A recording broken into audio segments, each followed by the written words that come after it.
as Chloe walked past me, smoothing her dress. The scent of cologne that drifted from her was the exact brand I had sent Liam from Europe just a few weeks prior. Liam, completely naked, slowly picked up a very familiar silk robe from the floor and slipped it on. I fought the urge to rush over and punch him, my voice ice cold. What is the meaning of this? Liam lay sprawled on the bed, propping his head up with one arm. He looked at me as if I were a complete stranger. You should divorce Chloe. Ava already calls me dad now. Your daughter, your wife, they're all mine now. I ignored Liam. After the nanny brought our daughter home from school, I took Ava straight to Chloe's office. I hadn't seen her in a month, and Ava's attitude toward me had become strangely cold. When I tried to talk to her, she just stared blankly, treating me like I was invisible. Before this, Ava and I had always had a wonderful father-daughter relationship. I didn't have time to figure out why Ava was acting out again. I just dragged her along to see Chloe. All right, what's going on with you two? I sat on the sofa, looking directly at them. Chloe sighed, the picture of exhaustion. Ethan, when you're like this, it's just so draining. Sometimes you should stop blaming others and take a hard look at yourself. I laughed, incredulous. You cheated, and I'm the one who needs to reflect? Did I force you to do it? Chloe lit a cigarette, her expression a mask of resignation. This isn't how a husband and a father should be, Ethan. Ever since we got married, she and her parents had suggested more than once that I become a stay-at-home dad. I just wasn't willing to do that. It was as if being ambitious and having a career was some kind of flaw for a man in a marriage. Ava, do you also think it's my fault that your mother cheated? I couldn't change the deep-seated prejudice in Chloe's mind. I could only turn to Ava. Ava's face remained stony, and she said nothing. A silent half-minute passed. Finally, Ava responded. She frowned and slowly nodded, but she never looked at me. I left Chloe's office in silence. After sorting out our shared assets, I decisively filed for divorce. And Chloe, as if she'd had enough of me long ago, agreed immediately. Fortunately, I had already completed my mission, and the system had already resolved my parents' financial crisis. After marrying Chloe 7 years ago, I could have left at any time, but the system said that for every extra year I stayed, I would receive an additional $100 million as a target management fee. I stayed for 7 extra years, which came out to $700 million. The system also admitted fault for not immediately sending Liam back to our world after his mission failed, which led to this mess. So when I chose to leave this world, the system compensated me with an extra $300 million. Time to go home. If I stay any longer, I'll just be more of a joke. I sat alone by the floor-to-ceiling window of my apartment, thinking about the child I had raised for 7 years, Ava, and the last time she smiled at me. It must have been before my business trip, when she happily said goodbye to me at the front door. After I rambled on with a long list of instructions, Ava's expression grew impatient. Even if you're not here, Dad, Uncle Liam will take care of me. With that, she turned and went inside. Chloe, standing nearby, coolly added her agreement. Yes, you don't need to worry about it. After that, the two of them truly never needed my worry again. The system was disgusted by Liam's actions. Proposed an idea. Why divorce Chloe? If you don't, there's nothing those two can do about it. Just stay here. You'll keep getting the management fee, and you can make life miserable for that toxic pair. It's a win-win. I thought back to the mother and daughter united against me and gave a bitter smile. Emotional energy is a cost, too. I don't want to let them drain me anymore. The sooner I cut ties with toxic people and situations, the sooner I can start a new life. The system sent me back to my own world, to a point 1 month after I had originally left. With the management experience I'd gained, I quickly turned the subsidiary my parents entrusted to me into a thriving business. Olivia Reed was a top graduate I recruited from a job fair at an Ivy League school. She had solid technical skills and was incredibly capable. Most importantly, she was intelligent, polite, and respectful. She was also stunningly beautiful, but I never expected her to be ambitious enough to pursue me. I called Olivia's number. I calculated the time. She should have just landed. Hey honey, I've been gone less than 10 hours and you already miss me. I wasn't in the mood for banter and quickly told her everything the system had said. The day Olivia proposed to me, I told her everything about my mission. Her reaction at the time was both hilarious and touching. I was just thinking, how could the gap between people be so huge? So that's it. You went off to another world to grind levels in some side quest. Olivia was worried Chloe and her daughter might do something drastic and suggested I bring Maya back home to New York. I I thought about it but decided against it. Maya was having such a good time, and I didn't want to ruin it for her. Over the phone, Olivia's worried voice was tinged with a hint of sadness. I'm actually afraid that, when you see them, you won't be able to leave them. What if you have a change of heart and go back to them? After all, Ava is your. I didn't catch the rest of what Olivia said. The sound of a child crying nearby caught my attention. I looked over and saw that Maya seemed to be in an argument with another child. I quickly hung up and rushed over. The moment Maya saw me, her fierce expression melted into one of distress. She buried herself in my arms, tears streaming from her eyes like an open faucet. Daddy. She stole my phone and pushed me. I held a trembling Maya in my arms and glanced at the other girl, her face hidden by a mask and a baseball cap. Then you take it back and push her back. Maya, I'm a grown-up, so it's not right for me to hit her for you, but I signed you up for judo so you could handle bullies like this yourself. Maya squirmed in my arms for a moment. Just as she was about to get up and retrieve her phone, the other girl suddenly rushed toward me. Maya launched a flying kick that sent the girl sprawling to the ground. I held Maya back before she could do more, a confused look on my face. Maya, what's gotten into you today? Normally, if another kid took something from her, Maya would handle it herself without any trouble. There was no need for tears or for getting so violent. Maya stood there with her fists clenched, her eyes blazing with anger. He's my dad. Don't you dare try to steal him. The girl struggled to her feet in the sand. Clutching the phone, she cautiously took a few steps toward us. I'm sorry, here's your phone. But your dad really is my dad. I can show you pictures of him. As she spoke, the girl frantically pulled a photo album from her bag. I froze. That leather-bound album was one I had custom-ordered from Italy when my wife was pregnant. It held every photo of Ava from her birth until she was 7. After the divorce, I had wanted to take the album with me, but Ava told me she had thrown it away. The reason she gave was that Liam didn't want to see any of my things. 5 years had passed. Ava had grown so much, but she shouldn't be here. Dad, I never lost the album. I just wanted. Before Ava could finish, Maya yelled, "Don't you call him that. He's my dad, not yours."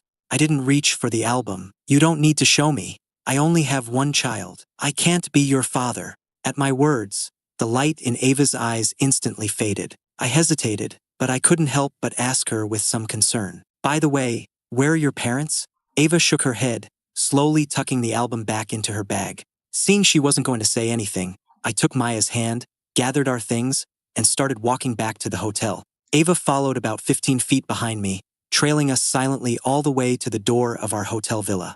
Before we went inside, Maya turned and shot Ava a harsh glare. By then, Ava had taken off her mask. The top half of her face was hidden in the shadow of her cap. The lower half was completely devoid of expression, like a doll with its soul removed. I gathered my thoughts and forced myself not to look back. When I came out of the shower, Maya was lying on the floor, changing her phone's wallpaper.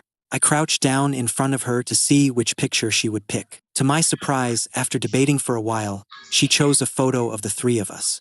I thought you always used a handsome picture of just me. I teased with a smile. It suddenly occurred to me that the reason Ava grabbed Maya's phone was probably because she saw my picture on it. Maya put her phone away and scrambled to her feet. While I was still processing, she planted a quick kiss on my cheek.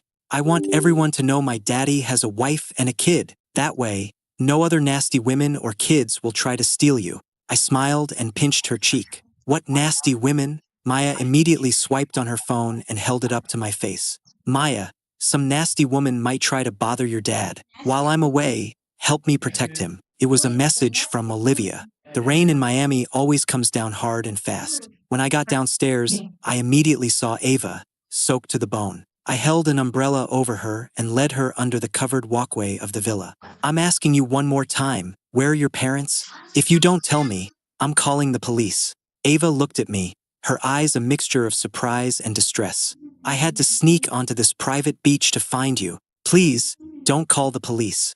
Her voice trailed off. I realized something was wrong. You came here alone? Ava nodded, looking meek. But then I remembered how cold she was when I left. For a moment, I couldn't tell which version of her was real. That world collapsed. It was Uncle Liam who found a way to send me to your world. Before I took Ava upstairs, I laid down some ground rules. She was only to call me Mr. Kane, and she was not to upset Maya.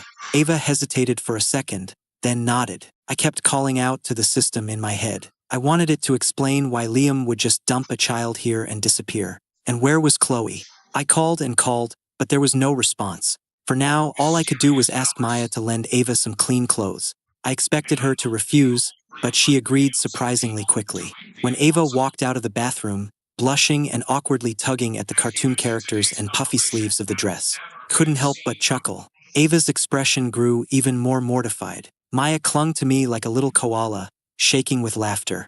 Seeing that I wasn't angry anymore, Ava spoke up cautiously. Mr. Kane, is she your daughter? Does that mean she's my sister? You always said you wanted to give me a little sister. The way Ava looked at Maya was filled with a kind of hopeful longing. But as soon as Maya heard this, she bristled. Who's your sister? My dad only has one kid, so back off. I pulled Maya into my arms and smoothed her hair to calm her down. When I looked up again, my eyes met Ava's dejected expression. I pushed down the strange feeling rising in my chest and said calmly, "If Liam sent you, where is he now?" Ava shook her head. "I don't know. I think he stayed behind in the last world." Before I could say anything, Maya started taunting her. "Sounds like your dad abandoned you, but that's still no reason to try and steal mine." Ava's head snapped up. "I'm not trying to steal your dad. He was always—" She trailed off, looking guiltily between Maya and me with a lost expression. Logically, after I left, Liam, Chloe, and Ava should have been a happy little family. But why now? If the world collapsed, how could Liam have stayed there? I pointed out the flaw in her story. We jumped through 5 different worlds. This is the 6th one. Ava paused for a moment, then patiently explained. Did Liam not come with her because he felt guilty? Liam and I met in college. Once we got to know each other, we were practically inseparable. Wherever I was, he was sure to be there too. No matter how much we argued, we'd always be back to normal the next day, friends again. I just never thought we would fall out over a woman and a mission. My chest felt tight, as if wrapped in steel, and I could barely breathe. I pressed my throbbing temples and looked at Ava. "Where's your mother?" The system said both Chloe and Ava had come. If a teenager like Ava could find me, Chloe must be close behind. At the mention of Chloe, Ava's head drooped even lower. "I don't know. If it wasn't for her, Dad would have never left." I was just wondering whether the dad she was talking about was me or Liam. Just then, the doorbell rang downstairs. On the video doorbell screen, Chloe was adjusting her collar. I looked at her face, which had grown much thinner, and for a moment, she seemed like a stranger. When I opened the door, my expression showed neither surprise nor nostalgia. I felt nothing at all. I had long since written off the past as nothing more than a dream. "Come in. Ava is here too." I stepped aside, my face a blank mask. I didn't take the bouquet of forget-me-nots she offered me. I used to love keeping a vase of them in my office. Chloe always enjoyed buying me different varieties and colors. But now, the sight of them makes my skin crawl. After closing the door, I walked quickly ahead of Chloe. I didn't want to spare her another glance. But Chloe seemed to stay glued just a step behind me. Suddenly, she grabbed my wrist from behind. As I stumbled back toward her, my mind went completely blank. As I struggled, her warm lips pressed against mine. I raised my hand. The sound of a sharp slap echoed. The crisp sound echoed through the empty villa. Chloe gave a bitter, self-mocking smile, but her eyes held a strange mix of triumph and confusion. "I've spent years looking for you, and this is how you greet me?" I took 2 steps back. Chloe relentlessly closed the distance. Just as I thought she was about to touch me again, I heard footsteps on the stairs behind us. "Daddy!" Maya ran to my side, glaring defensively at Chloe. The air was silent for a few seconds. Chloe finally snapped out of her shock. "You've only been gone 5 years, and you already have a daughter this old?" She frowned, looking at Maya. Her tall, imposing frame was intimidating. "Is it any of your business, lady? And can you please back away from my dad when you talk? You're practically spitting on him. My dad hates rude, arrogant people like you." Maya's tirade made Chloe's already dark expression turn thunderous. "Ethan." Chloe took a deep breath, as if trying to suppress a powerful emotion. Before Chloe could speak, Ava, who had been silent this whole time, suddenly stepped in front of me. "Mom, are you going to drive Dad away again?" Then, she turned to me. "Dad, if you hate her, I'll help you make her leave. This time, please don't leave me, okay? I know it was always Mom's fault. I really, truly never blamed you, Dad." Fat tears streamed down Ava's cheeks. She wiped at her tears while gently taking hold of my sleeve. But then, as if afraid I would reject her, She reluctantly pulled her hand back. A bitter feeling churned inside me. I looked helplessly at a crying Ava, remembering Olivia's words on the phone. I'm afraid that when you see them, you won't be able to leave them, that you'll have a change of heart. I'm only human. Suddenly, I felt a warm touch in my palm. I looked down to see Maya holding my hand, her expression conflicted. After a few seconds of hesitation, she took Ava's hand and placed it in my other one. I was stunned. My eyes started to burn. My hands, holding theirs, trembled slightly. Seeing this, a flash of joy lit up in Chloe's eyes. She excitedly reached out to us, only to have Maya swat her hand away with a sharp chop. Outsiders aren't welcome, unless you want to be my dad's kid. आप drawing करते हैं, painting करते हैं, उसके ऊपर आपने multiple tutorials देखे होंगे यूट्यूब पे, demons. 2. After saying that, she rolled her eyes at Chloe. Is this how you raise a child? Chloe was so angry her hands were shaking. Her usual imperious, queen-like demeanor crumbled. In that moment, Chloe looked like a clown. I didn't want to waste any more time. I just gently patted both Maya's and Ava's heads. Can you two go upstairs and play for a bit? I need to talk to this lady alone. As soon as we sat down in the living room, Chloe eagerly began to speak. Ethan, I'm here now and I'm not leaving. I'll raise Ava with you, and of course, I'm willing to help raise your other daughter too. When we get back to New York, let's get married again. Let's start over, okay? I frowned, confused as to why Chloe, who had agreed to the divorce so readily, was now so desperate to get me back. Did you accept a conquest mission too? I considered the possibility. Chloe's expression was blank for a second before turning to confusion. What mission? It didn't seem like an act. Chloe genuinely didn't seem to know. It's nothing. We were over the moment you cheated. I don't know which words set her off. She shot up from her chair. Her arm knocked over the glass in front of her. The glass rolled across the table before shattering on the floor with a crash. Nothing happened between me and Liam that day. He was the one who got naked and laid down in my bed. He was trying to unbuckle my belt. The truth is, back then, I tried to make excuses for them in my own mind. But their attitudes were so brazenly unapologetic. They didn't even deign to explain themselves. I was just completely exhausted by it all. I no longer had the energy to care. You don't have to say any of this. I don't care anymore. I picked up my glass and calmly took a sip of water. Seeing that I remained completely unmoved, Chloe grew desperate. Her voice became almost a plea. No, Ethan, please don't be like this. We had 10 years together. After you left, I couldn't stop seeing you in my mind every single day. I know you must feel the same way, don't you? How can you just let go of 10 years so easily? It wasn't easy to let go, but it wasn't impossible. After all, you have to move on. But leaving Ava behind in that world was the thing that truly broke my heart. I raised her, after all. No matter how busy I was,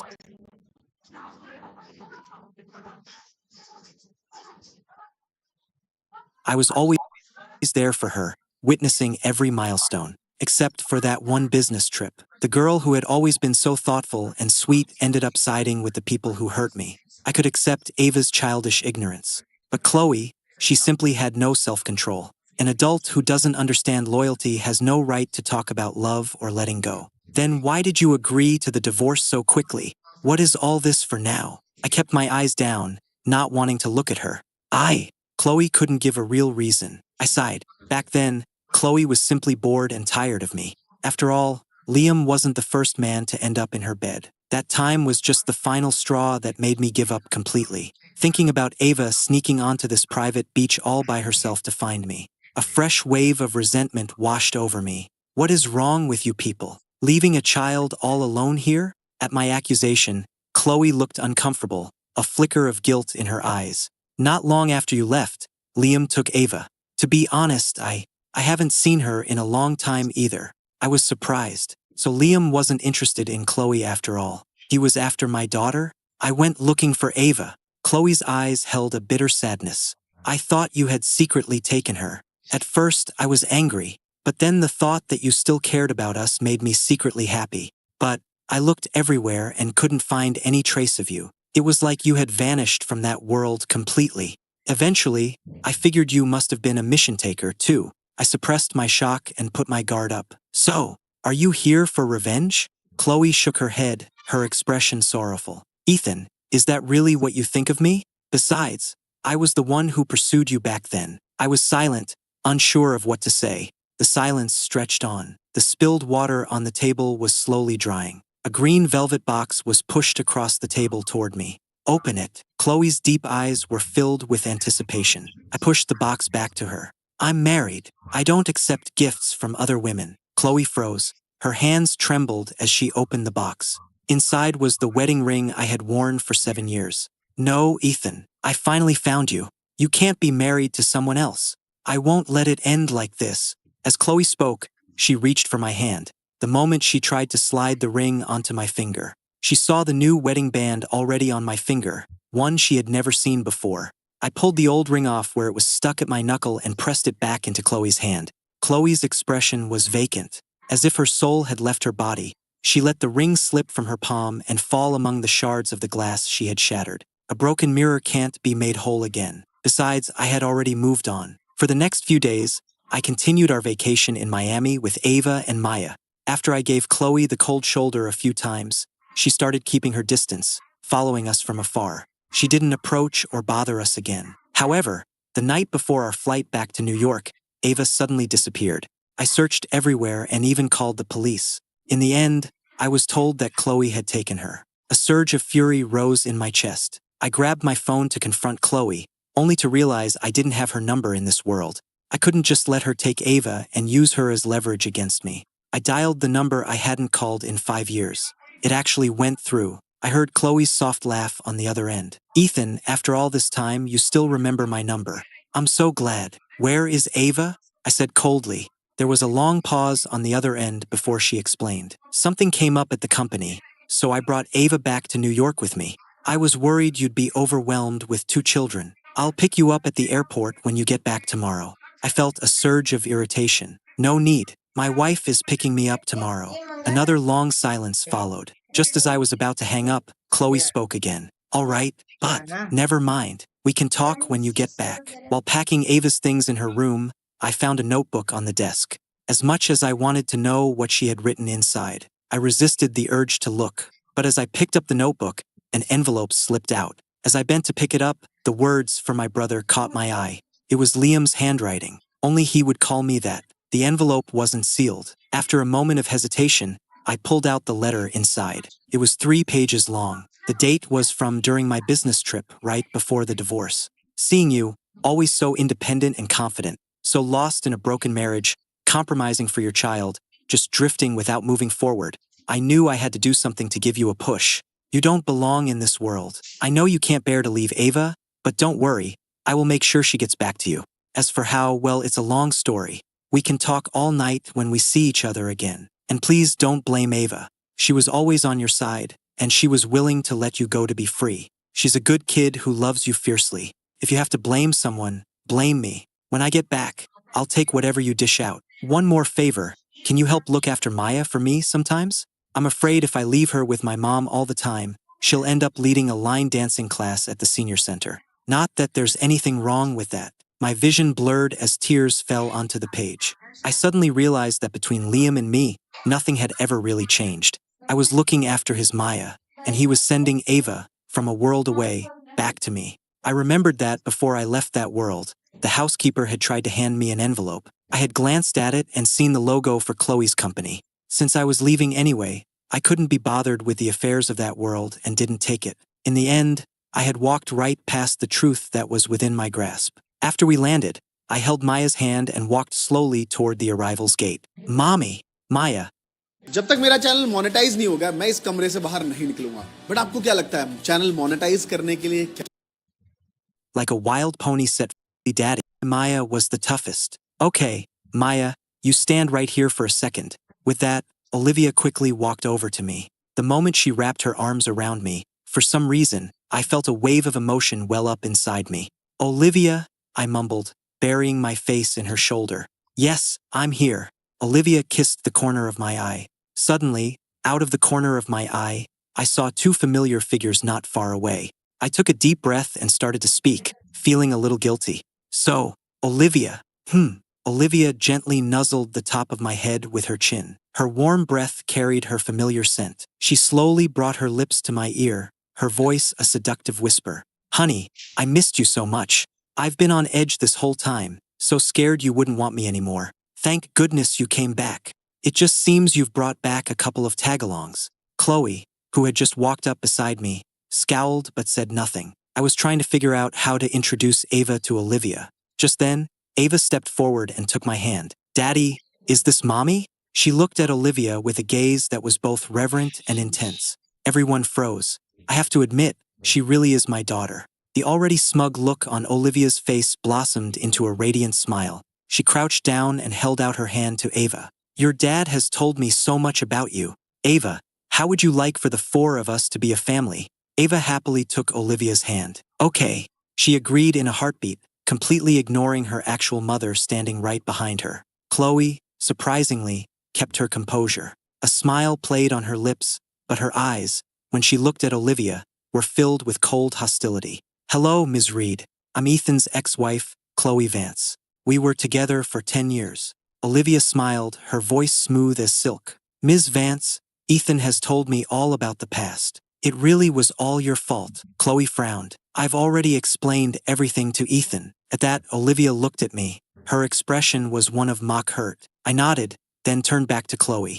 It's true that nothing happened with Liam, but that doesn't change the fact that you were involved with your secretary, that in turn, and a whole line of other men who came knocking. You cheated on me countless times, Chloe. I knew about it long before then. There's no point in pretending to be so devoted now. Before I was married, I always thought men who sacrificed their own happiness in a marriage for the sake of family and children were fools. But once I was in that position myself, I realized that even someone as decisive as me could become hesitant and insecure. Without Liam's push, I might have completely lost myself by now. I would have become a bitter, unreasonable, broken man. The system, which had been silent for nearly 6 months, finally reappeared.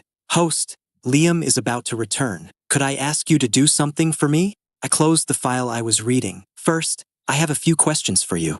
If I'm satisfied with the answers, I'll consider helping you. Fine, the system said through gritted teeth. Is your last name Pierce? Is Liam your boyfriend? How could you let your boyfriend lie there in front of a woman like Chloe wearing nothing but a tank top? What if Chloe had actually taken advantage of my Liam? After my rapid-fire questions, the system's electronic hum went completely silent. Stop playing dead, Julia, I said coldly. Damn it, how did you know? Heh, I gave a cold laugh. I'll be at your place in 10 minutes.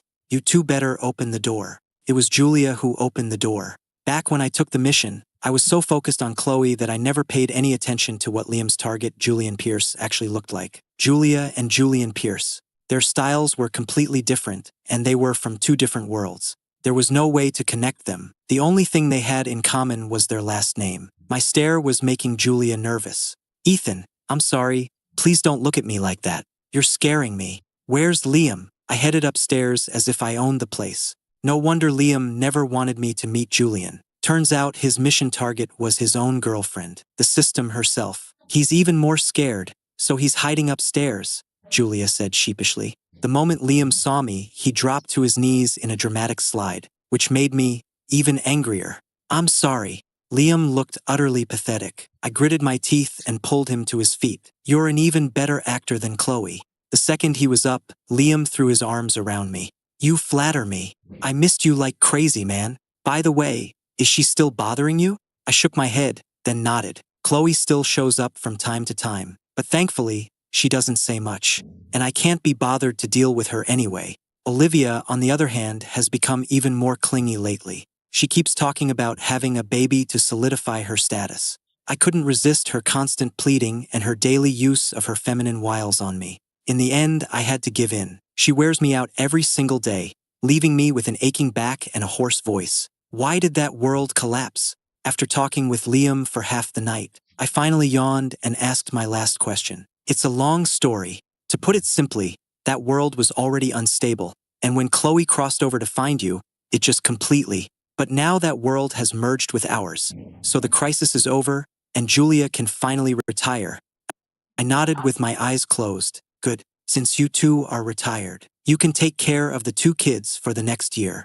The room was silent for a long time. Just as I was about to drift off to sleep, Liam stammered. A whole year? Can't we switch off halfway through? My eyes snapped open. Maya is your biological daughter, and didn't Ava start calling you dad 5 years ago? Besides, I've been taking care of them for the last 6 months while you were gone. Liam whined. But you already changed Maya's last name to yours, and Ava likes you best. I poked Liam in the forehead. You betrayed me. What's wrong with me stealing one of your kids in return? Liam hadn't been home in nearly 6 years. His mother saw how close Maya and I were and suggested I just adopt her. But knowing Julia would still pop in from time to time, I didn't agree. Who would have thought Maya herself would insist I was her real dad and demand to have my last name? No amount of coaxing worked, and partly out of my own sense of revenge, I actually went and had her last name legally changed. We argued back and forth for a while without reaching a conclusion. Liam and I both fell fast asleep. When I woke up, Olivia was already waiting downstairs. She had Maya and Ava with her. The kids are all yours. I'll be taking my husband now, Olivia said with a grin, coming over to take my hand. Liam and Julia looked at the two kids, their faces pale with dread. You don't want to watch me? Well, I don't want to stay with you either. Uncle Liam, Aunt Julia, Maya said brazenly to her own parents. Julia gave a guilty smile. Liam was not having it. Come on, Ava, call us mom and dad for this little brat to hear. Ava shook her head and said seriously, Uncle Liam, Aunt Julia. Maya is my sister. Whatever she calls you, I'll call you. I'll follow her lead. I was doubled over with laughter. Liam was so mad he stomped his foot. Then what do you call Chloe? That lady, Ava answered without missing a beat. Liam froze for a second. Then he burst out laughing, slapping his thigh. Damn, that feels good. When Ava turned 13, Chloe showed up at her birthday party. Liam shot Ava a warning look. Ava just shook her head and said coolly, Dad doesn't like that lady. I blocked her number a long time ago. Chloe's hand, halfway to placing a gift on the table, froze. The atmosphere was tense for a few seconds. Chloe gave a bitter smile and looked at me. Ethan, I brought gifts for both of the girls. And, for you. I didn't even look up, just gave a non-committal Chloe remained standing where she was. Is there anything else? I looked at her, my face impassive. Ethan, can I talk to you alone for a minute? Chloe's tone was uncharacteristically soft, as if she was afraid I would say no. Crush your interview Tell with me about Gifts real-time for both. answers. when you have to handle conflict within your team, how did you resolve it? Sure, that's a very good question. Instantly generate From the moment Chloe had walked into the restaurant, Olivia hadn't let go of my hand. I gave Olivia's hand a reassuring squeeze. I stood up, on the restaurant's outdoor terrace. I stood silently in the breeze. Chloe stared at my face, as if trying to read my soul. What did you want to talk about?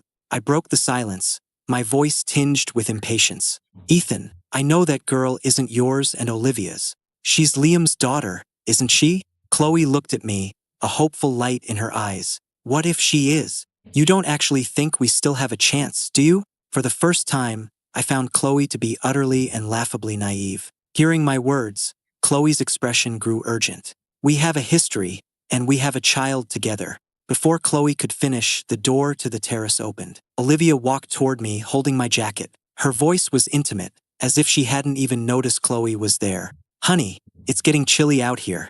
Let's go back inside. I'm pregnant, so I'm a little delicate. I shouldn't be out in the draft. Chloe's head snapped toward me, her face a mask of shock. She's pregnant. I nodded. Chloe clenched her fists. Her tall frame seemed to sway on the spot. After a moment, she composed herself. She lowered her head and said with a bitter voice, Congratulations. Well, you take care of yourself. I'll be going now. The terrace door closed softly behind her. Olivia dropped her defensive posture and playfully buried her face in the crook of my neck. Honey, she is so annoying, always trying to challenge my rightful place in your life. I smiled and reached up to stroke her hair, but she caught my wrist in her hand. She guided my hand, bringing it slowly to her cheek. In that moment, Olivia was like a little cat begging to be petted. She gently nuzzled her cheek against my palm. My heart melted, couldn't resist. I cupped Olivia's face in my hands and kissed her. Her hand immediately moved to the back of my head,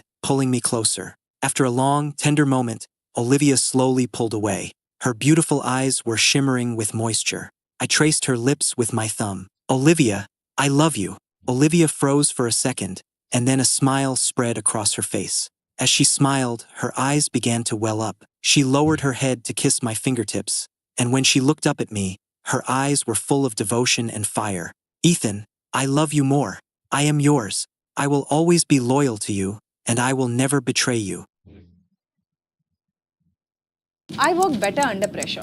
If you keep telling yourself this, but still end up rushing and stressed, then listen closely. The truth is, you don't work better under pressure.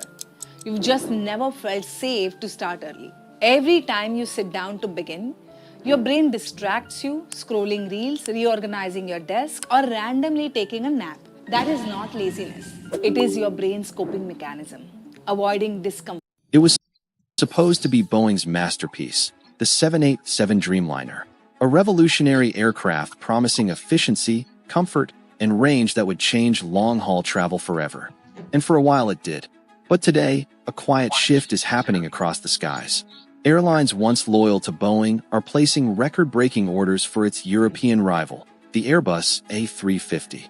So what happened? Why are airlines turning away from the Dreamliner? And what makes the A350 the new favorite for the next generation of global travel? This is the story of how Airbus outpaced Boeing, not just in innovation, but in trust. From the outside, the Airbus A350 and Boeing 787 look similar, sleek carbon fiber twins designed to fly farther, burn less fuel, and make passengers feel more comfortable than ever before. But beneath the surface lies a story of contrasting philosophies, corporate struggles, and lessons learned from one of aviation's most defining rivalries.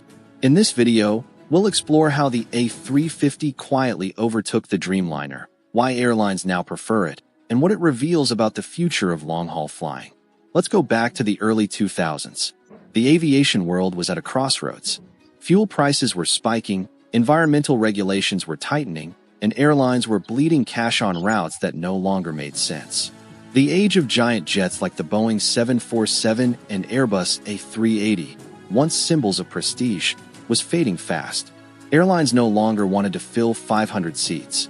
They wanted flexibility, efficiency, range, and that's when Boeing unveiled a bold new vision, a jet that would rewrite how the world connects.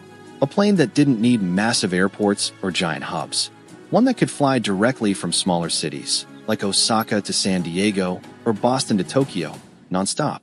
They called it the 787 Dreamliner. This wasn't just another airplane. It was a revolution. Built from lightweight carbon fiber composites instead of aluminum, it promised lower fuel burn, smoother rides, higher humidity, and bigger windows that dimmed at the touch of a button. It was quiet, elegant, and futuristic, a plane that felt alive. For Boeing, it was more than a product. It was a redemption story, a chance to prove they could innovate again after years of stagnation. Airlines couldn't resist. Japan's ANA proudly became the first to fly it.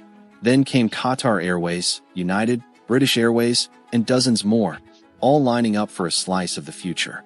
To passengers, it was a glimpse of tomorrow. To airlines, it was a promise of profit. To Boeing, it was supposed to be a masterpiece. But as the world soon discovered, even masterpieces can have cracks. And for the Dreamliner, those cracks were both literal and symbolic. What began as Boeing's boldest vision quickly turned into one of its biggest nightmares. In their quest to revolutionize air travel and to cut costs, Boeing made a fateful decision. They would build less and outsource more. Nearly 70% of the Dreamliner would come from outside suppliers, an unprecedented move in commercial aviation. Factories in Japan would make the wings. Italy would handle the fuselage sections.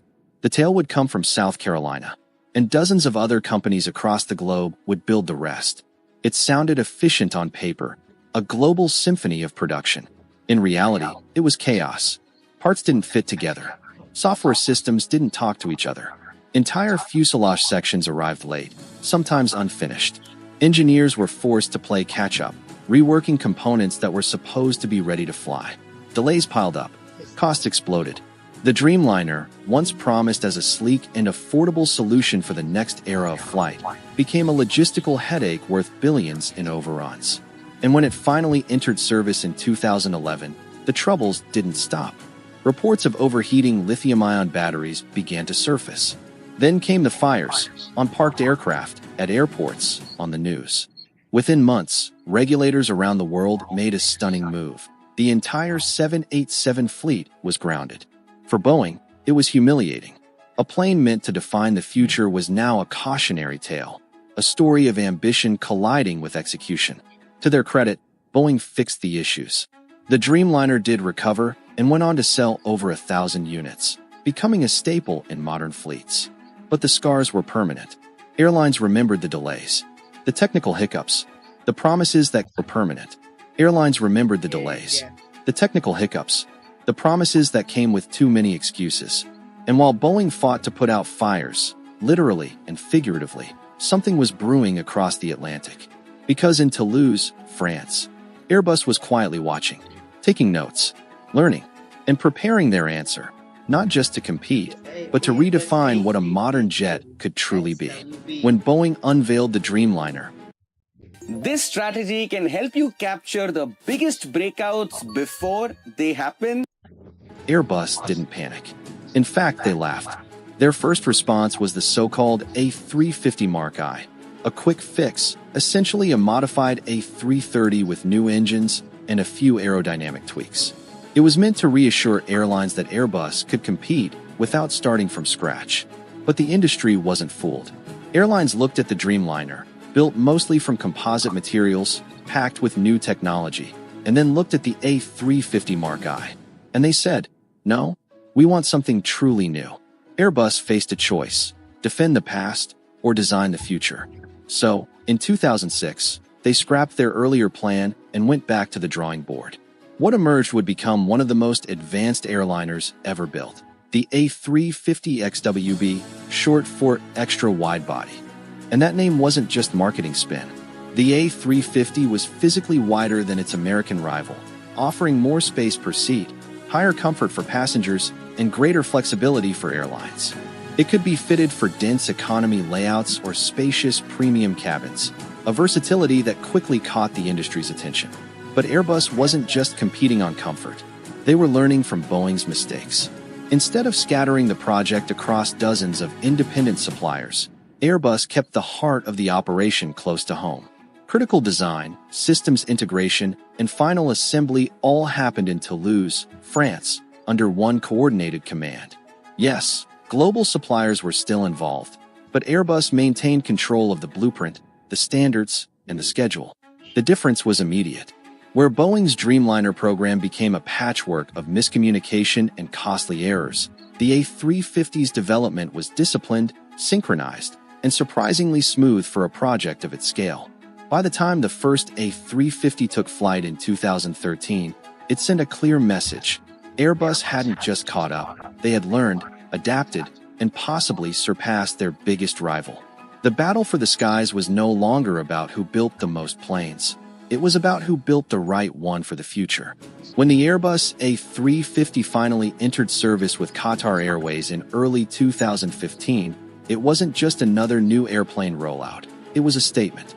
From the moment it lifted off the runway, the industry realized this wasn't an incremental improvement. It was a turning point. Passengers immediately noticed the difference. The cabin was whisper quiet, quieter even than Boeing's Dreamliner, long praised for its smooth, silent ride. The air felt fresher, the humidity higher, and the lighting more natural. All part of Airbus's vision to reduce jet lag and make long-haul travel more human. But beneath the comfort, there was cold, calculated engineering brilliance.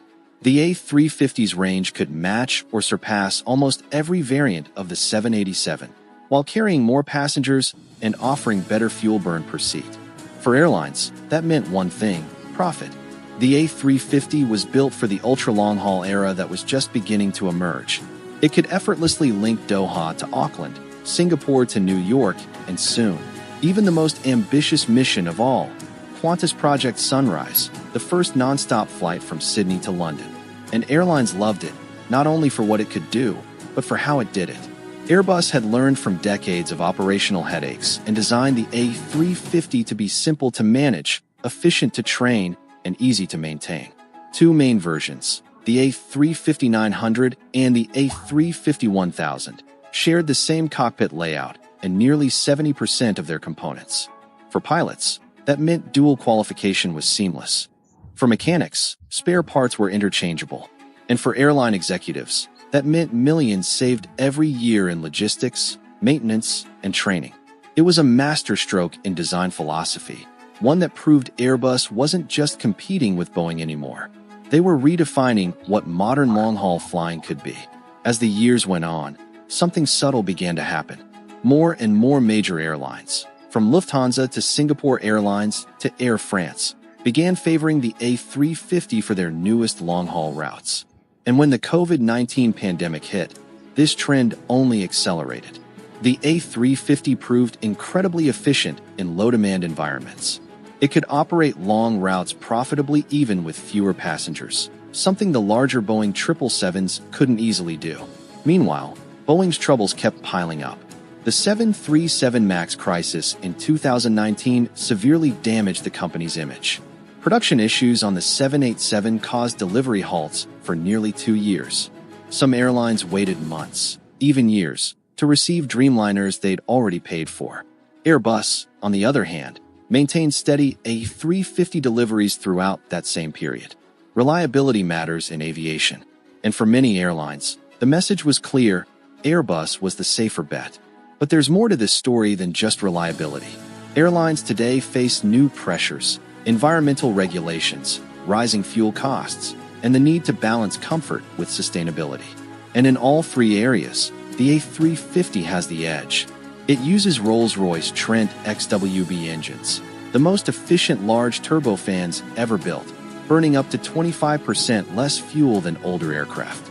Its larger cabin also means airlines can optimize layouts, from economy to ultra-luxury suites, without sacrificing capacity. The Dreamliner, while still an excellent aircraft, is starting to feel small. Its maximum capacity and payload limited on the world's longest routes, the kind that airlines now see as their most profitable markets. So, while the 787 works brilliantly for mid to long-range missions, the A350 dominates the ultra-long-haul segment, and that's where the industry is heading. Boeing knows it's falling behind. The company has yet to launch a true successor to the Dreamliner. Its proposed new mid-market airplane was shelved, and with ongoing supply chain struggles, even existing 787 production remains limited. Meanwhile, Airbus keeps expanding the A350 family, from the 901,000 to the new A350F, a freighter version already attracting major cargo operators like Singapore Airlines and Air France-KLM. The A350 has become not just an aircraft, but a platform for Airbus' next generation of technology. And as Boeing tries to recover, Airbus is quietly taking more and more of the global long-haul market. Pilots who've flown both often describe the A350 as elegant. It feels smoother, quieter, and more modern. Passengers notice it too. The higher cabin pressure, larger windows, and better humidity reduce jet lag and fatigue. These small touches matter, especially for airlines trying to win premium customers. And over time, that's exactly how Airbus won. Not with one big headline, but with hundreds of small, consistent advantages that added up to trust. The rivalry isn't over. Boeing still sells plenty of 787s, and new versions continue to improve. But the A350's lead is growing, not just in technology, but in perception. Even U.S. carriers like Delta, United, and American are beginning to reconsider their long-term fleet strategies, once Boeing's strongest territory. And as sustainability becomes the aviation industry's next great challenge, Airbus seems better positioned to adapt. So maybe the question isn't why airlines prefer the A350 now, but whether Boeing can ever catch up again. The Dreamliner changed aviation forever, but the A350 perfected the formula. It's quieter, roomier, and more efficient. And in a world where every kilogram of fuel and every minute of reliability matters, that's enough to shift the balance of power. For Boeing, the 787 will always be a success story, but also a lesson. And for Airbus, the A350 isn't just a plane. It's proof that patience, precision, and trust can sometimes outfly even the boldest dream. The day of the drawing, I immediately grabbed my childhood sweetheart as my wife. Parents from both families laughed heartily. They teased that I would definitely be a womanizer in the future, later in Beijing's famous circles, but instead became a dictator. At 5 years old, she absolutely refused to take photos alone, using her small chubby hand to tug at my clothes, insisting we take photos together. At 15, the girl stopped me on the way to school. Just entering adolescence, she spoke, "Shishuan, you belong to me. You can't escape." At 22, When we reached marriageable age, the woman proposed to me on Shanghai's highest billboard. In the shower of rose petals scattered from a helicopter, the diamond ring in my hand gleamed coldly. Xue put it on my finger herself, her eyes filled with love. Sichuan, for the rest of our lives, I will always be yours. But at 25, she was unexpectedly drugged by a rival and had a spring night with a college boy. I angrily proposed divorce. On the day I proposed divorce, Xuzeii sent the college student abroad overnight, then stood in the rain beneath my apartment for 3 days and nights. Sichuan, I was wrong. Please forgive me. This time, when I saw her face, my heart softened, but afterwards. I was at the hospital. I saw that college boy accompanying her for an obstetric examination. Xue, with red eyes, explained that half a month ago, I went abroad for a business negotiation. There was a car accident. He risked his life in the exploding car to save me. Then I found out I was pregnant. Your grandmother threatened suicide, wanted me to keep this baby. The woman embraced me, her voice trembling. I swear, after I give birth to this child, I will send him away. Give the child to his family. They will never appear before you again in this life. Don't leave me. Please. I endured the heartache and believed her explanation again. Until the final time, the woman at the auction fought for my mother's relic. In the end, she even directly burned the sky lantern. She still had to give the necklace to that college student. I burst into the private room to confront her, but Suji just tiredly rubbed her brow. He's not in a good mood lately. We need to make him feel better. At that moment, I laughed until tears fell. What if I don't allow it? The woman frowned. Sichuan, don't make a scene. I am about to give birth when the baby is born. Everything will return to how it was before. I just calmly looked at her. How was it before? Was it when you only had eyes for me? Or when you would drive 3 hours in a heavy rainstorm just to buy me a strawberry cake? Do you really remember? At this moment, a startled cry came from Jiang Shibai behind me. The man, pale-faced, leaned against the wall. I've twisted my ankle. It hurts so much. Zhu Ji's expression changed dramatically. She immediately pushed me aside, rushed over to help him up. I staggered backward, my waist heavily